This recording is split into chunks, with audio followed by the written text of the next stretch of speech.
ایک جنگل میں بطخ اور طوطا رہتے تھے۔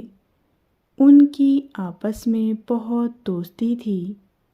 پورے جنگل کے جانور ان کی دوستی کو رشک کی نگاہ سے دیکھتے تھے۔ اسی جنگل میں ایک کوا بھی رہتا تھا۔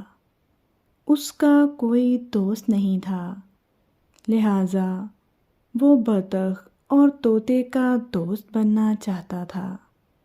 ایک دن وہ تالاب کے پاس سے گزر رہا تھا تو تالاب میں سے بی بطخ نے اسے بلایا۔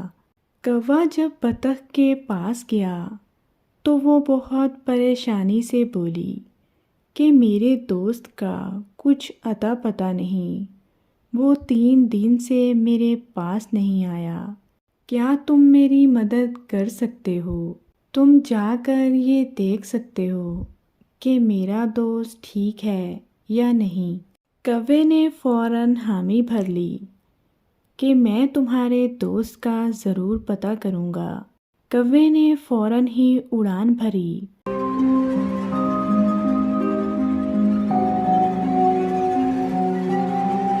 اور کچھ دیر میں طوطے کے گھر پہنچ گیا۔ کوا جب طوطے کے گھر میں داخل ہوا تو اس نے طوطے کو بے ہوش پایا۔ طوطے کو بہت تیز بخار تھا۔ کوا فوراً ہی ڈاکٹر کو بلانے کے لیے چلا گیا۔ تھوڑی ہی دیر بعد کوا ڈاکٹر کو لے کر طوطے کے گھر واپس آ گیا۔ ڈاکٹر نے طوطے کا معائنہ کیا اور اسے دوا دی۔ جیسے ہی طوطے کی طبیعت کچھ ٹھیک ہوئی، وہ ہوش میں آ گیا۔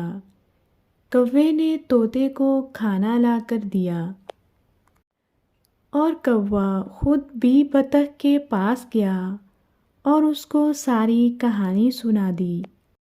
جب طوطا بیمار تھا تو کوے نے اس کا بھرپور خیال رکھا اور بی بطخ کو اس کی خیریت کی اطلاع پہنچاتا رہا۔ جب طوطا بالکل ٹھیک ہو گیا تو بطخ اور طوطے نے کوے کا شکریہ ادا کیا اور اس سے دوستی کر لی۔